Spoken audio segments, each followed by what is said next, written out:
Correct కాదు. దాని తొలగింపు కోసం మేము ముందు నుంచి పోరాడుతున్నాం. బండి సంజయ్, తెలంగాణ ఏర్పాటులో మా పార్టీది కీలక పాత్ర.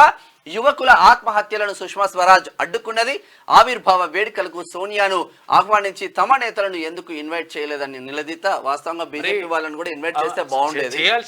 బీజేపీ నేత చిన్నమ్మ సుష్మా స్వరాజ్ ఉంటే మరి ఆహ్వానించడంలో మనకు తెలియదు, కానీ చాలా మంచిగా మాట్లాడింది సుష్మా స్వరాజ్. చాలా సపోర్ట్ గా అక్కడ సోనియా గాంధీ, తర్వాత కాంగ్రెస్ అధినేత్రిగా ఉన్నటువంటి అప్పుడు సోనియా గాంధీ, తర్వాత సుష్మా స్వరాజ్, వాళ్ళిద్దరూ పోరాటం చేసి దాని మొత్తం తెలంగాణ కోసం మాట్లాడితే తర్వాత అక్కడ నిర్ణయం తీసుకుంది కూడా స్పీకర్గా ఉన్నటువంటి మీరా కుమార్. మొత్తం కూడా అందరు మహిళలే, అంటే వీర నారీమణులు, తర్వాత మనకు చిన్నమ్మ పెద్దమ్మ లాంటి వాళ్ళు.